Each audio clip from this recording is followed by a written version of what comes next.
नमस्कार दोस्तों, स्वागत है आप सभी लोगों का हमारे चैनल ट्रेडिंग मुद्दतुल में। आज हम बात करने वाले हैं जीटीएल इंफ्रा लिमिटेड के बारे में। आपने देखा होगा कि स्टॉक है जो कि लगातार टूटता हुआ दिखाई दे रहा है। कहां पे जाके रुकेगा और कहां पे हमें खरीदारी करनी चाहिए, क्योंकि अभी रिसेंटली गवर्नमेंट ऑफ इंडिया की तरफ से, साथ ही सुप्रीम कोर्ट की तरफ से और टेलीकॉम मिनिस्टर की तरफ से बहुत सारे अपडेट आते हुए दिखाई दे रहे हैं। क्योंकि ये जो कंपनी है, इस कंपनी का प्योरली काम इंफ्रा तैयार करने का है। और रिसेंटली आपने देखा होगा करीबन 12,000 करोड़ का पेटिशन दायर कर रखी है इसने अभी एयरसेल के खिलाफ। क्योंकि एयरसेल एक ऐसी कंपनी है जिसने अपने आप को दिवालिया घोषित कर दिया। और बहुत सारे रीजन है, क्योंकि सबसे बड़ा रीजन एक एजीआर ड्यू का भी है, जो कि काफ़ी टाइम से चल रहा है और जिसमें सुप्रीम कोर्ट की तरफ से बहुत बड़ा डिसीजन लिया गया है। और उसके चलते जितनी भी कंपनियां हैं, चाहे रिलायंस जियो हो, चाहे भारती एयरटेल हो, और चाहे आपका वोडाफोन आइडिया हो, जो भी वेंडर हैं सबको ये अपना पैसे प्रोवाइड करते हुए देखे जाएंगे, क्योंकि एजीआरडी पे बहुत बड़ी खुशखबरी आने वाली है। तो चलिए गाइस, शुरू करते हैं हम अपना वीडियो। साथ ही अगर आप लोगों को हमारे वीडियो के माध्यम से थोड़ी सी भी हेल्प हो रही हो तो प्लीज़ आप हमारे चैनल को सब्सक्राइब जरूर करें।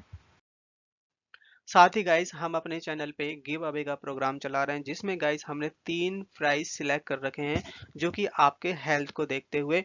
और जिसमें गाइस हमने अपना फर्स्ट प्राइज रखा हुआ है साइकिल, सेकंड प्राइज रखा हुआ है smart watch and third prize रखा हुआ है स्पोर्ट शूज। ये तीनों तीनों गाइस आपके हेल्थ के लिए बहुत अच्छे हैं। और बस आपको यहाँ पे करना क्या होगा कि गाइस, आप हमारे चैनल को सब्सक्राइब करना है। और हमने अपने जो चैनल का टारगेट रखा है, 1 लाख सब्सक्राइबर का टारगेट रखा हुआ है। जैसे ही गाइस वो पूरा होगा, हम आपको ये तीनों प्राइज हमारे जो लकी सब्सक्राइबर होंगे उनको देने वाले हैं। और ये गाइस आपके लिए बहुत बड़ा काम नहीं है। आप चाहें तो इसको 6 महीने में, साल भर में, जब भी आप करवाना चाहें तो करवा सकते हैं। सो गाइस, प्लीज आप हमारे चैनल को सपोर्ट करिए। और इसमें पार्टिसिपेट करिएगा। आज का मार्केट नॉर्मल था। आप देख सकते हैं कि निफ्टी 50 में करीबन 26 पॉइंट्स की तेजी बनती हुई देखी गई। बैंक निफ्टी में 60 पॉइंट्स की डाउन साइड, आईटी में 230 पॉइंट्स की तेजी, और साथ ही स्मॉल कैप का जो इंडेक्स है उसमें 173 पॉइंट्स की तेजी बनती हुई देखी गई। अगर इसको ओवरऑल देखा जाए तो अब यहाँ पे निफ्टी 50 थकती हुई दिखाई दे रही है। अब यहाँ पे बजट के बाद यहाँ पे हो सकता है कि कुछ प्रॉफिट बुकिंग भी आ सकती है। आज के दिन स्टॉक में बहुत अच्छा वॉल्यूम दिखाई दे रहा है। आप देख सकते हैं 109 करोड़ का वॉल्यूम, जो कि लगभग लगभग 1 महीने, 2 महीने, 3 महीने के अंदर नहीं दिखाई दिया। स्टॉक है रिसेंटली काफी ज्यादा टूट चुका है, जैसे कि 4.3 तक का हाई बनाने के बाद इस समय स्टॉक है जो कि 2.8 के आसपास पहुंच चुका है। इंडिया है जो कि इस समय मार्शल आइसलैंड को डेवलप करने की बात कर रही है। और इसको माना जा रहा है कि इंडिया का ही पार्ट है, जिसमें हर एक चीज डेवलप करनी जाएगी। जैसे कि न्यू दिल्ली का इंफ्रास्ट्रक्चर है, वैसे ही वहां बनाने की बात कही जा रही है। India announce infrastructure project in Marshall island as a part of New Delhi Pacific hostage, जो कि यहाँ पे इसके लिए एमओयू भी साइन किया जा चुका है गवर्नमेंट ऑफ इंडिया की तरफ से, जिसमें बताया जा रहा है कि हेल्थ केयर से लेके education, life style centre, gym, यहाँ तक कि आपके मेट्रो, फ्लाईओवर और आपका टेलीकॉम सेक्टर, ये सारी चीज़ों को ये अपडेट करने वाले हैं। क्योंकि आने वाले टाइम में इंडिया को बहुत सारा सपोर्ट, बहुत सारा बिजनेस होने की उम्मीद जताई जा रही है। जैसे कि हम सब जानते हैं कि इस समय ज्योतिराव सिंधिया जो कि टेलीकॉम मिनिस्टर बन चुके हैं, और इन्होंने एक पूरी मीटिंग बुलाई और उसमें इशू आइडेंटिफाई किए गए कि क्या क्या प्रॉब्लम्स हैं, जिसमें ज्योतिराव सिंधिया भी थे। इसके अलावा जितने भी ऑपरेटर हैं, चाहे आप देख लीजिए कि Bharti Airtel, Vodafone Idea, Reliance Jio, यहाँ तक कि जो सर्विस प्रोवाइड भी करते हैं, वो कंपनियां भी इस मीटिंग में शामिल थीं। इस मीटिंग के दौरान यहाँ पे बहुत सारे डिसीजन लिए गए, बहुत सारे पॉइंट ऐसे आइडेंटिफाई किए गए जिससे यहाँ पे ग्रोथ रुकी हुई है। और ऐसे क्या डिसीजन लेने चाहिए गवर्नमेंट ऑफ इंडिया की तरफ से ज़्यादा से ज़्यादा कंपनी रिफॉर्म कर पाए, जिससे गाइस जो ये तीनों कंपनियां हैं जो कि इस समय इंडिया में, जैसे रिलायंस जियो, भारती एयरटेल और वोडाफोन आइडिया, इसके अलावा जो कंपनी सर्विस प्रोवाइड भी करती है, जो स्ट्रक्चर तैयार करती है, जो इनके लिए कंपोनेंट बनाती है, इन सब को यहाँ पे बहुत तगड़ी ग्रोथ मिलने वाली है। काफी टाइम से एक केस चल रहा था एजीआर ड्यू के बारे में, और एजीआर ड्यू एक बहुत बड़ा मैटर है। जितनी भी जैसे Bharti Airtel, Vodafone Idea, Reliance Jio के लिए तो इतनी बड़ी बात नहीं जहां तक कि इन दोनों कंपनियों के लिए है। अब इसके लिए यहाँ पे सुप्रीम कोर्ट एग्री कर चुका है कि बाकी में यहाँ पे जो एजीआर जो लगाई गई है पेनल्टी दोनों कंपनियों के ऊपर, वो बहुत बड़ा अमाउंट है और इसमें कंपनसेशन होना चाहिए। अगर ये ऐसा होता है तो दोनों कंपनियों के लिए, यहाँ तक कि और जो सर्विस प्रोवाइड कर रही हैं, इन कंपनियों को सपोर्ट कर रही हैं, उनको भी बेनिफिट होगा, क्योंकि इनका अगर अमाउंट कम होता है तो ये अपने वेंडर को भी पैसा टाइम टू टाइम प्रोवाइड कर पाएंगे। अभी भी सेबी की तरफ से स्टॉक है जो कि स्टेज 1 में डाला गया है और आप देख सकते हैं कि 5% तक की डाउनसाइड दिखाई दी है। अब आने वाला है फाइनल बजट, वो आएगा अगले हफ्ते। और फरवरी में आपने देखा होगा कि इंटरिम बजट आया था, बट वो फाइनल नहीं था। तो यहाँ पे उम्मीदें जताई जा रही हैं कि खासकर टेलीकॉम सेक्टर को टैक्स रिलीफ मिल सकता है और जिससे ज़्यादा से ज़्यादा 4G और 5G नेटवर्क को बढ़ावा दिया जा सके। क्योंकि अगर टेलीकॉम सेक्टर किसी भी कंट्री का स्ट्रॉन्ग है तो वहाँ पे जितनी भी उससे रिलेटेड जो भी काम है सबको बहुत आसानी से किया जा सकता है। आज के दिन स्टॉक ने हाई बनाया, 3 रुपए का लो बनाया 2.86 का, 5% से ज़्यादा की डाउन साइड दिखाई दी। चार्ट में नज़र डाली जाए तो आप देख सकते हैं कि यहाँ पे जो सपोर्ट है, थोड़ा सा सपोर्ट है जो कि 2.5 के आसपास है। अगर इसको ब्रेक करता है तो फिर आपका 2 रुपए तक भी स्टॉक जा सकता है। बहुत सारे लोगों के कमेंट्स आ रहे थे कि ऐसा क्या कारण है कि जो इतनी अच्छी तेजी बनी और अब क्यों गिरावट देखने को मिल रही है।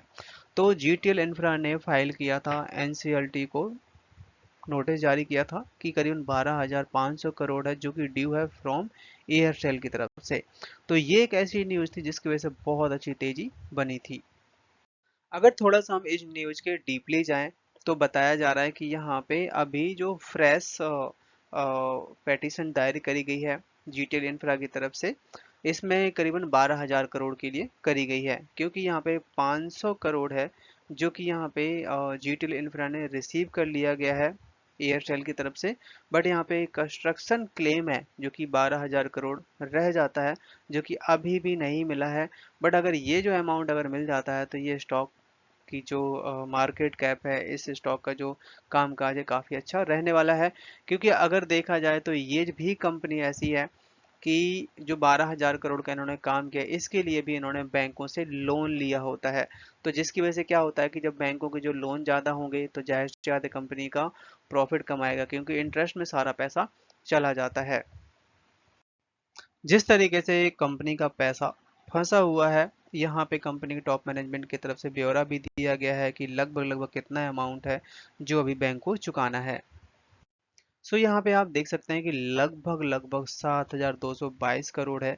ये बहुत बड़ा अमाउंट है जो कि यहाँ पे बैंकों के चुकाना है, और बहुत सारे अमाउंट है जो कि कंपनी का फंसा हुआ है जो कि अभी तक आया नहीं है। अगर वो पैसा आता है तो ये कंपनी को ज़्यादा प्रॉब्लम नहीं होने वाली। इंडिया में बहुत सारी ऐसी जगह हैं जहाँ पे टेलीकॉम सेक्टर ज़्यादा अपग्रेड नहीं है, नेटवर्क भी नहीं आते, यहाँ तक कि 2G भी नहीं चलता। तो यहाँ पे गवर्नमेंट ऑफ इंडिया की तरफ से अमरनाथ यात्रा का आसपास का जो एरिया है उसको अपग्रेड करने की बात कही गई है। वहाँ पे सबसे पहले रिक्वायरमेंट पड़ने वाली है इंफ्रास्ट्रक्चर को अपग्रेड करने का, जिससे भारतीय एयरटेल, बीएसएनएल, रिलायंस जियो और वोडाफोन आइडिया ये सब के सब अपने वहाँ पे सर्विस प्रोवाइड कर पाएंगे।